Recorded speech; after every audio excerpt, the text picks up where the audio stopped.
Subscribe कीजिए ध्येय IAS channel को और बेल आइकन को दबाइए लेटेस्ट वीडियो सबसे पहले देखने के लिए।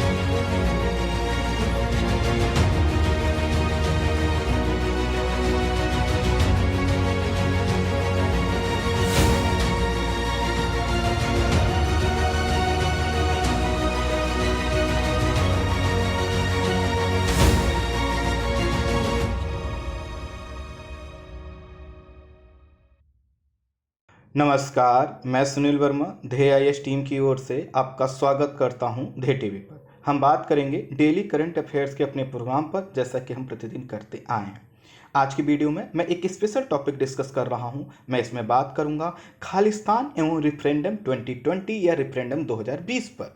देखेंगे रिफरेंडम 2020 या रिफरेंडम 2020 का संबंध खालिस्तान से क्या है, यह टॉपिक इस समय क्यों चर्चा में बना हुआ है और यह टॉपिक इंटरनल सिक्योरिटी के साथ साथ आईआर अर्थात इंटरनेशनल रिलेशन के पॉइंट ऑफ व्यू से कैसे महत्वपूर्ण है। आइए इसके बैकग्राउंड से मैं आपको परिचित करवाता हूं। इसका बैकग्राउंड ही आपके टॉपिक के कॉन्सेप्ट को क्लियर करेगा। गुरु नानक जी का जन्म लाहौर से लगभग 64 किलोमीटर की दूरी पर 1469 ईस्वी में हुआ था। नानक जी का जन्म तो हिंदू परिवार में हुआ था, लेकिन जो उनका आध्यात्मिक मन था वह पूरी तरह से हिंदू धर्म को स्वीकार नहीं कर पाता था। इसी के कारण हिंदू और मुस्लिम धर्म का उन्होंने व्यापक अध्ययन करना प्रारंभ किया, जिससे यह अपने आध्यात्मिक मन को शांत कर सकें। लेकिन जब इन्होंने ज़्यादा अध्ययन किया तो उनको लगा कि अब जो है कि हमें एक नए मार्ग की ज़रूरत है, और इन्होंने अपना एक नया रास्ता चुना। और यह जो मार्ग चुना, यह तो नया रास्ता चुना, इसी से माना जाता है कि उत्पत्ति हुई सिख धर्म की। अर्थात यह जिस मार्ग पर बढ़े उसी मार्ग को अपनाने वाले आज जो सभी लोग हैं वह सिख धर्म के अनुयायी अपने आप को कहते हैं। एक दिन नानक जी नदी में स्नान करने के लिए प्रवेश किए और उसके बाद वह दिखाई नहीं दिए। लोगों को लगा कि वह मर चुके हैं। लेकिन 3 दिन बाद नानक जी ना कोई हिंदू ना कोई मुसलमान कहते हुए नदी से बाहर आए, और इसी घटना के बाद लोगों ने उन्हें गुरु कहना प्रारंभ कर दिया। अर्थात नानक जी के साथ जो गुरु शब्द जुड़ा हुआ वो यहाँ से जुड़ा।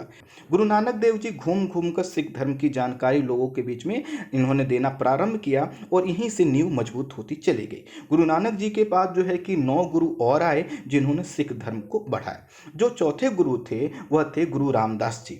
उन्होंने अमृतसर शहर की स्थापना 16वीं शताब्दी में की। तो किनका नाम आपको याद रखना है, गुरु रामदास जी का भी इन्होंने अमृतसर शहर की स्थापना की थी। जो 5वें गुरु थे अर्जुन देव, इन्होंने हरमंदिर साहब, जिसको हम गोल्डन टेम्पल के नाम से भी जानते हैं, इसको बनवाना प्रारंभ किया, जो 1605 में बनकर तैयार हुआ। जब यह मंदिर बनकर तैयार हुआ तो आपको पता है एक शासक का आपने नाम सुना होगा जिनका नाम है महाराजा रणजीत सिंह। इन्होंने इसके ऊपर सोने की परत चढ़वाई, जिसके कारण यह गोल्डन कलर का दिखाई देता है, और इसी के कारण इसको हम गोल्डन टेम्पल के नाम से जानते हैं।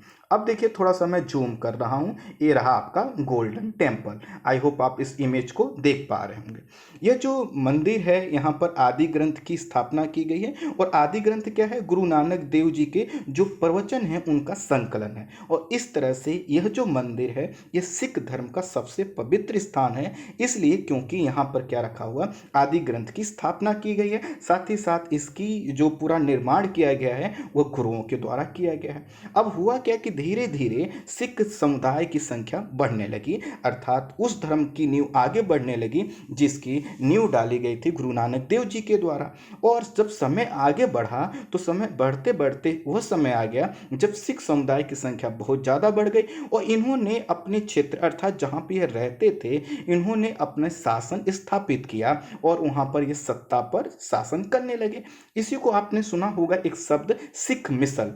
तो जो सिख मिसल थी इसका मतलब मतलब क्या है कि छोटे छोटे एरिया पर जो लोग शासन करते, छोटे मतलब ये नहीं कि 2-4 किलोमीटर पे, अर्थात जो प्रांत थे, जो राज्य थे, जो शासक थे, वह अपने आप को मिसल का शासक अर्थात एक प्रांत को का शासक अपने आप को मानते थे। महाराजा रणजीत सिंह ने सभी मिसलों को मिलाकर सिख साम्राज्य की स्थापना की और इसकी राजधानी को लाहौर बनाया। अब देखिए जो सिख एम्पायर है वो कितना बड़ा एरिया आपको दिखाई दे रहा है। आई होप आप देख पा रहे होंगे। एक इमेज और देखिए तो हुआ क्या कि सिख साम्राज्य कहीं ना कहीं अपने अंग्रेजों के साथ जो इनका संघर्ष हुआ उससे पहले काफी मजबूत हो चुका था।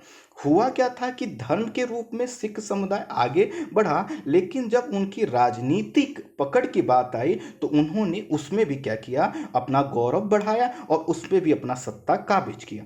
लेकिन जब अंग्रेजों के साथ एंग्लो सिख की लड़ाई हुई तो इसमें सिख साम्राज्य कई हिस्सों में विभाजित हो गया और बहुत से क्षेत्रों पे अंग्रेजों का भी शासन हो गया। जब अंग्रेजों का शासन हो गया तो अंग्रेज क्या करेंगे, उसको डिवाइड करेंगे।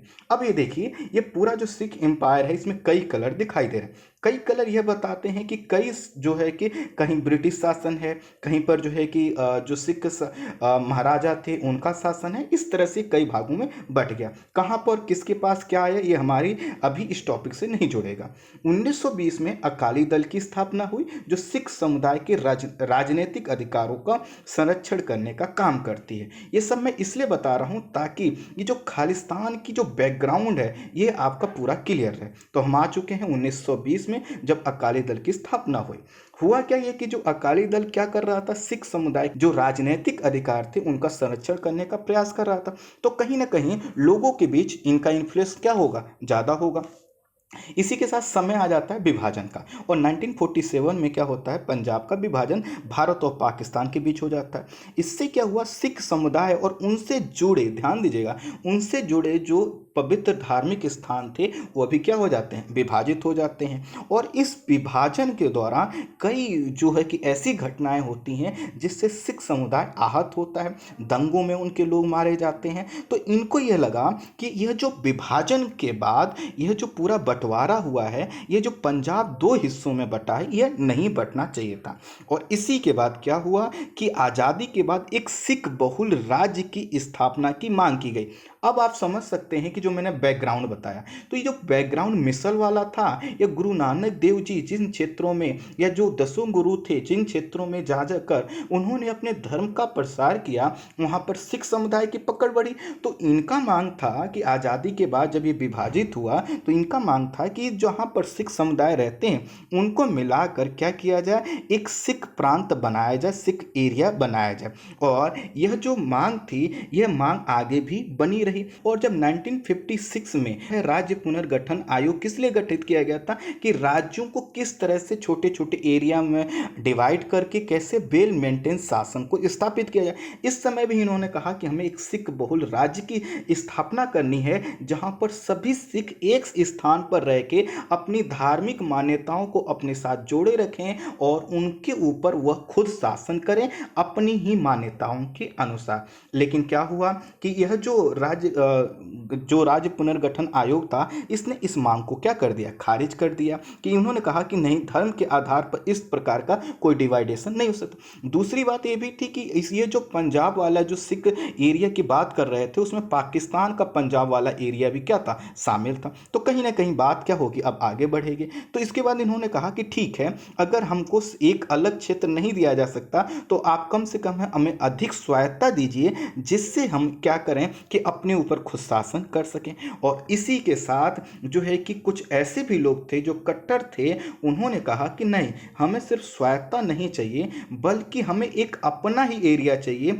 जो एरिया जिस पर सिख समुदाय ही शासन करे। और इन्होंने एक शब्द दिया, वह था खालिस्तान। खालिस्तान का अर्थ होता है खालसा की भूमि। यहाँ पे टाइपिंग मिस्टेक है, थोड़ा सा माफी चाहता हूँ। तो खालसा की भूमि का मतलब होता है कि द लैंड ऑफ प्योर, अर्थात सबसे पवित्र भूमि। और सबसे पवित्र भूमि कौन सी होगी, जहां पर सिख समुदाय के लोग अपने हिसाब से अपने ऊपर शासन कर सकेंगे।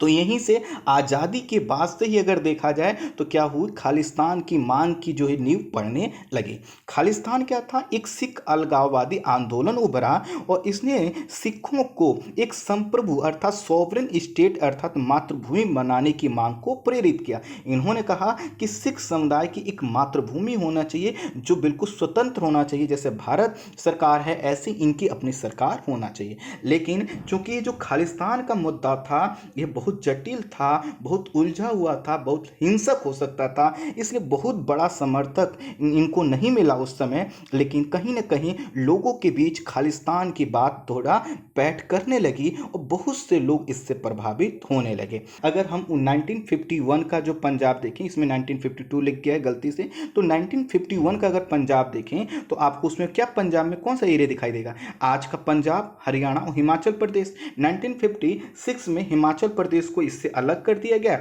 और 1966 में पंजाब और हरियाणा को भी अलग कर दिया गया। अर्थात यह प्रयास हुआ कि पंजाब के एरिया में वह लोग रहें जो पंजाबी भाषा बोलते हैं या फिर जो है कि सिख समुदाय से रहने वाले, बिलोंग करने वाले लोग। जैसे खालिस्तान क्या था, एक एरिया ही तो डिमांड कर रहे थे। तो भारत सरकार ने यह डिसाइड किया कि जो पंजाब वाला एरिया है यहाँ पर सिख बहुल समुदाय के लोग अधिक हैं, तो यहाँ पर उन्हीं के लिए क्या, एक राज्य के रूप में पंजाब की भी स्थापना कर दिए। दोनों की राजधानी क्या रहेगी, पंजाब और हरियाणा की, वो रहेगी चंडीगढ़। लेकिन इसके बाद भी जो खालिस्तान समर्थक समुदाय था वह इसकी मांग करता रहा कि नहीं, यह जो पंजाब वाला आपने हमको एरिया दिया है यह पूरा नहीं है। इनका कहना था कि बहुत सा एरिया इनका हरियाणा में चला गया है और साथ ही साथ हमें और भी ज़्यादा स्वायत्ता चाहिए। और कहीं ना कहीं इनकी बात यह थी, यह कह रहे थे कि हमें चाहिए एक पूरा स्वतंत्र क्षेत्र, और जब स्वतंत्र क्षेत्र चाहिए तो इसके लिए ये क्या करेंगे, आगे प्रयास करेंगे। और इसी के कारण जो है कि यह जो गतिविधियां थी इनकी बढ़ने लगी। इसी में एक नाम आता है जगजीत सिंह चौहान। यह जो है कि बाहर गए, बाहर कहाँ गए, अमेरिका गए, यूके गए, कनाडा वगैरह गए, और इन्होंने क्या किया, सिख समुदाय का समर्थन प्राप्त करने का प्रयास प्रारंभ कर दिया। प्रयास क्या था कि हमें एक खालिस्तान नामक क्षेत्र की स्थापना करनी है, उस क्षेत्र की स्थापना करनी है जहां पर सिख समुदाय और पंजाबी भाषी लोग वहां पर रह सकें, अपने हिसाब से शासन कर सकें। जगजीत सिंह ने आगे कदम बढ़ाते हुए 1971 में कि जो है कि अमेरिका में इन्होंने कहा कि हम खालिस्तान की स्वतंत्रता की घोषणा करते हैं, अर्थात जो राज्य भारत में बनना चाहिए था इन्होंने कहा हमारे हिसाब से बन गया है। इन्होंने इसकी सभी चीज़ें को घोषित किया और कहा कि आज से खालिस्तान एक एरिया है। हालांकि भारतीयों की ऐसा कोई घोषणा भारत में नहीं हुई, भारत सरकार का इसमें कुछ नहीं था, यहाँ पर कोई ऐसा जो है कि मतदान नहीं हुआ था, तो कहीं ना कहीं ये बात टिकने वाली नहीं थी। लेकिन भारत में भी गतिविधियां जो है कि बढ़ यह रही थी कि यहाँ पर भी बहुत से ऐसे लोग थे जो कि खालिस्तान की मांग की इच्छा रखते थे। हाँ, ये जरूर है कि वह खुलकर नहीं कहते थे, लेकिन जो भारत से बाहर जो लोग रह रहे थे तो 1970 के दशक तक आते आते उनके अंदर खालिस्तान की मांग काफ़ी तीव्र हो गई थी। भारत में इसी बीच 1973 में आनंदपुर साहिब प्रस्ताव एक आता है जिसमें अकाली दल और कई संगठनों के बीच बैठक करके इसको पारित किया जाता है। अकाली दल मैंने बताया क्या था, कब इसकी स्थापना हुई। तो इस तरह से आनंदपुर साहिब प्रस्ताव आया। इस प्रस्ताव में क्या कहा गया आप समझिए। इसमें कहा गया कि हरियाणा के कुछ क्षेत्र जो पंजाब के अंतर्गत आने चाहिए वह हरियाणा में चले गए, उनको वापस किया जाए। चंडीगढ़ सिर्फ पूर्ण रूप से पंजाब का हिस्सा हो।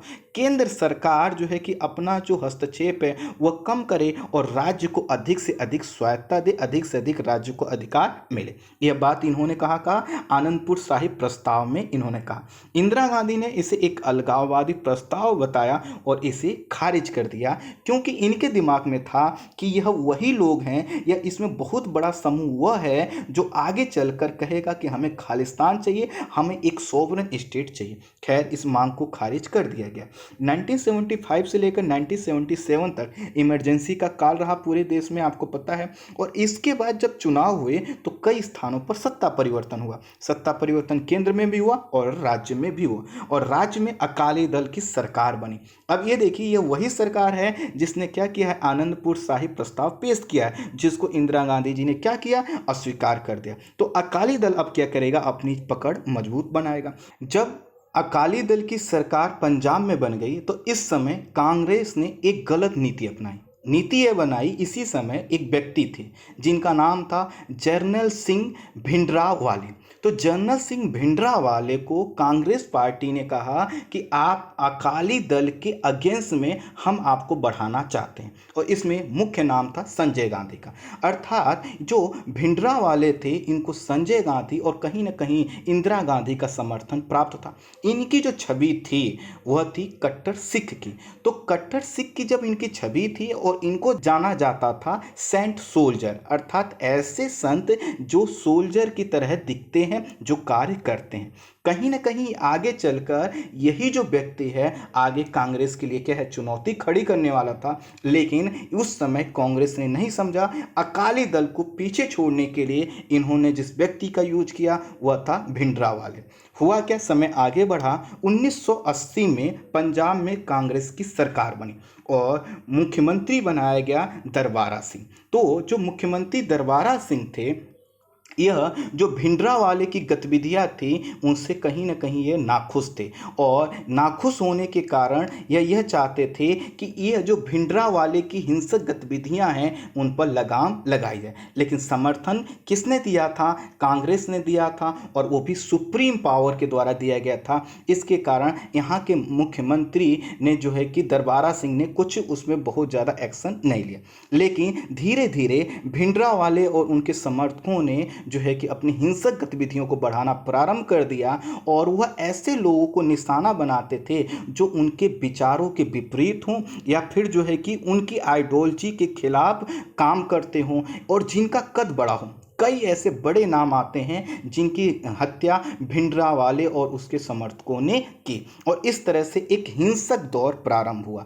प्रश्न आएगा इसमें खालिस्तान कहाँ है? आएगा, थोड़ा सा और वेट कीजिए। मैंने आपको बता दिया 1947 की घटना, और उसके बाद जो है कि 1966 में जब आपका पंजाब और हरियाणा का विभाजन हो रहा है, तो वहीं से कहीं ना कहीं एक खालिस्तान की जो मांग है, अब देखिएगा इसके बाद भी क्या होगी, तीव्र होगी। तो अब उसके बाद क्या हुआ, जब भिंडरावाले और उसके समर्थकों ने कई लोगों की हत्या करना प्रारंभ कर दिया, तो उसके बाद इसको गिरफ्तार किया गया। जब भिंडरावाले को गिरफ्तार किया गया तो घटना अंजाम इस रूप में पहुंची कि कुछ लोग तो खुश हुए, लेकिन जो भिंडरावाले के समर्थक थे उन्होंने हिंसा प्रारंभ कर दिया, जिसके वजह से 2 दिन बाद ही इनको छोड़ना पड़ा। भिंडरावाले को 2 दिन बाद ही छोड़ना इनके कद को क्या कर दिया, और बढ़ा दिया। धीरे धीरे भिंडरावाले और भी हिंसक होते गए, इनके समर्थक हिंसक होते गए, और इन्होंने हिंदुओं को भी निशाना बनाना प्रारंभ कर दिया।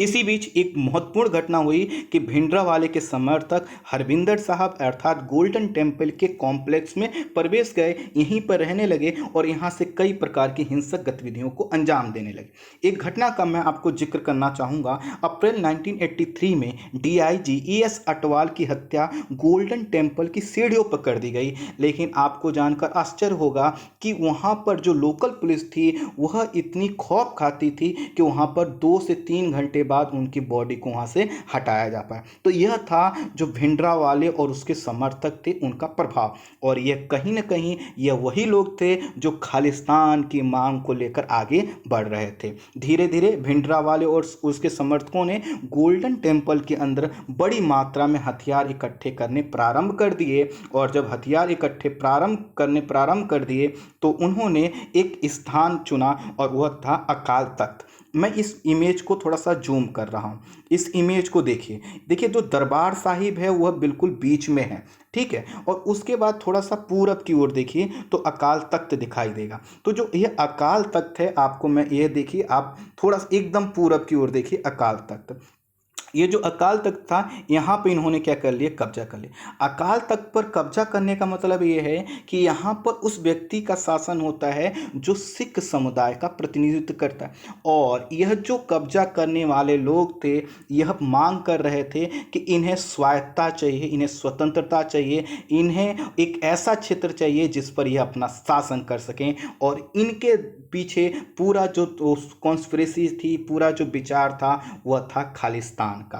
अब क्या हुआ, 15 दिसंबर 1983 को इन्होंने अकाल तख्त पर कब्जा कर लिया। इंदिरा गांधी ने वार्ता की पेशकश की, लेकिन बातचीत सफल नहीं हुई। 1 जून 1984 को पंजाब में कर्फ्यू लगा दिया गया, और अब प्लानिंग होने लगी कि गोल्डन टेम्पल को भिंडरावाले और उसके समर्थकों से मुक्त कराने की, और यह जिम्मेदारी दी गई आर्मी को। इसके लिए एक ऑपरेशन लगाया गया और था ऑपरेशन ब्लू स्टार, जो कि 3 से 6 जून तक चलाया गया। भिंडरावाले ने जिस क्षेत्र पर कब्जा कर रखा था, यहाँ पर उसका प्रभाव इतना ज़्यादा था कि पुलिस और आर्मी प्रवेश नहीं कर सकती थी।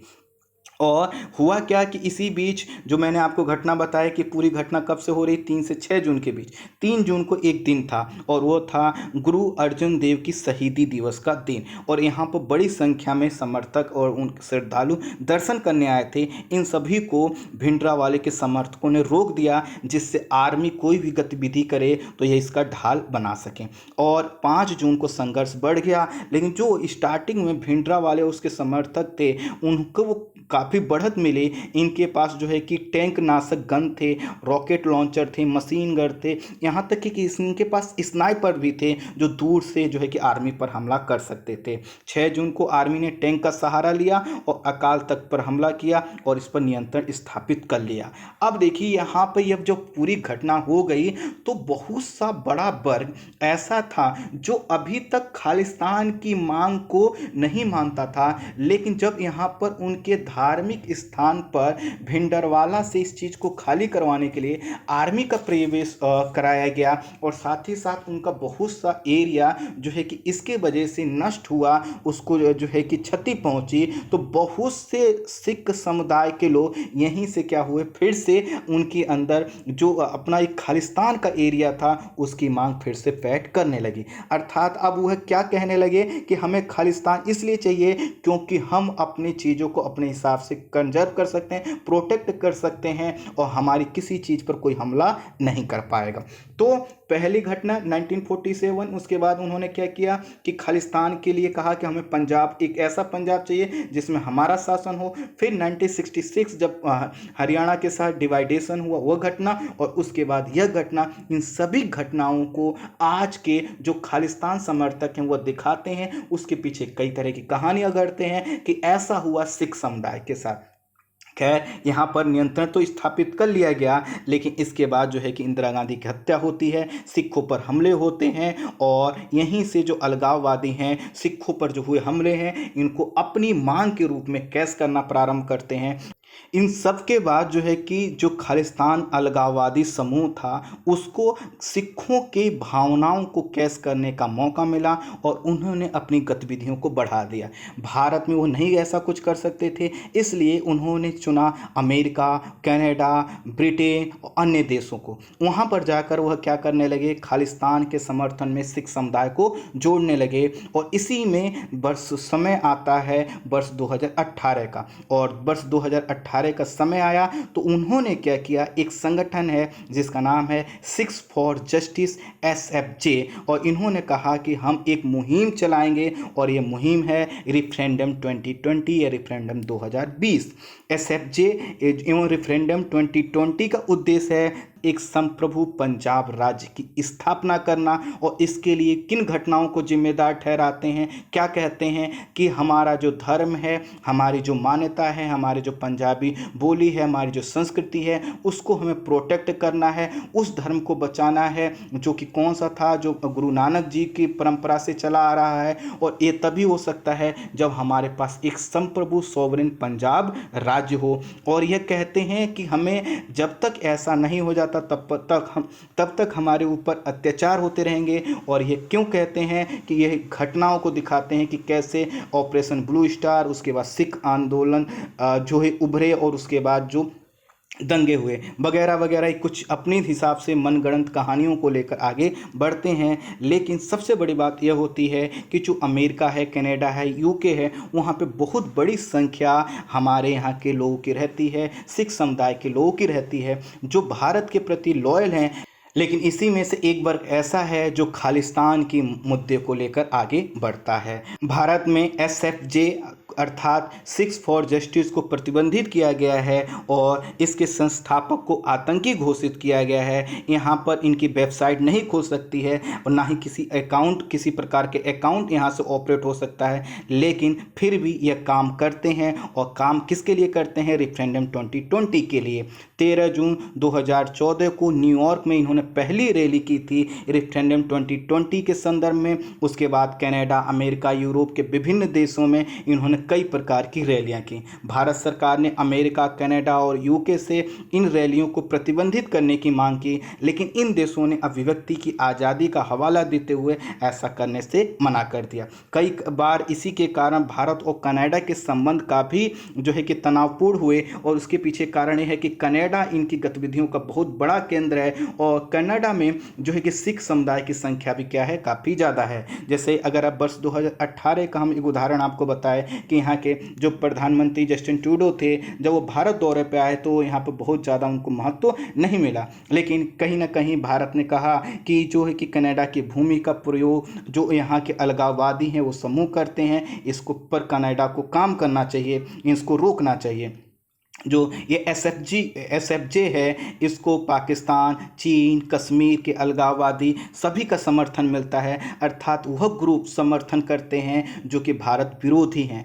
अब समझिए रेफरेंडम 2020 क्या है। रेफरेंडम 2020 एसएफजे द्वारा चलाए जाने वाला एक मतदान है और जिसके माध्यम से एसएफजे यह बताना चाहता है कि एक बहुत बड़ा वर्ग संप्रभु पंजाब राज्य की मांग का समर्थन करता है। अर्थात रेफरेंडम 2020 में यदि बहुत से लोग इसके समर्थन में अर्थात एक सॉवरेन पंजाब राज्य के समर्थन में मतदान करते हैं तो इससे यह दुनिया को पता चलेगा कि बहुत बड़ी आबादी सॉवरेन पंजाब की मांग करती है और भारत सरकार से इस पर लेकर बातचीत करनी चाहिए। इसके लिए क्या करते हैं? वेबसाइट के माध्यम से, व्हाट्सएप के माध्यम से, कई तरह के लोगों के संपर्क के माध्यम से इस चीज़ को वह आगे बढ़ा रहे हैं। और इन्होंने यहाँ तक कहा था कि कनाडा में जो लोग रह रहे हैं वहाँ पे तो ओपन वोटिंग करवाई जाएगी, अर्थात उनसे कहा जाएगा कि आप अपना मत दीजिए कि आपको एक सोवरेन पंजाब स्टेट चाहिए या फिर आप भारत के अंतर्गत ही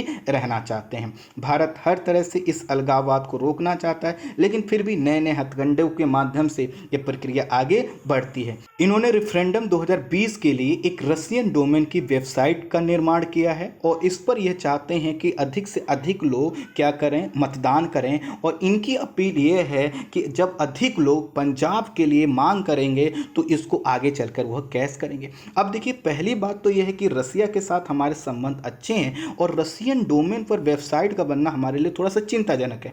वह चिंताजनक इसलिए है क्योंकि वहाँ पर वेबसाइट का निर्माण तभी संभव हो पाता है जब सरकारी अनुमति प्राप्त हो। और इन सभी कारणों से क्या होता है कि रशियन जो डोमेन के तहत ये रेफरेंडम 2020 है ये फिर से एक्टिव हो गया है। इसको भारत सरकार जल्द से जल्द प्रतिबंधित करने की मांग कर रही है, लेकिन कहीं ना कहीं यह जो है कि मुद्दा जो है कि आगे बढ़ता जा रहा है। क्योंकि इस रेफरेंडम का मुख्य स्थल कनाडा है, इसलिए कनाडा के प्रधानमंत्री जस्टिन ट्रूडो ने कहा है कि वह भारत के साथ संबंधों को सुधारने के लिए प्रयासरत है, उसको लेकर वो काफ़ी संवेदनशील है, इसलिए वह इस जनमत को मान्यता नहीं देगा। अर्थात जनमत में कुछ भी आए वह उसको भारत का आंतरिक मामला मानता है, वह उस पर कोई प्रतिक्रिया नहीं देगा। इस तरह से अगर यह जो है कि कनाडा के द्वारा किया जाता है तो ठीक है, लेकिन सोचिए अगर एसएफजे का यह प्लान जो है कि पास होता है, अर्थात अधिक लोग पंजाब के लिए मतदान करते हैं, तो आगे उनकी मंशा क्या है? आगे उनकी मंशा है कि जब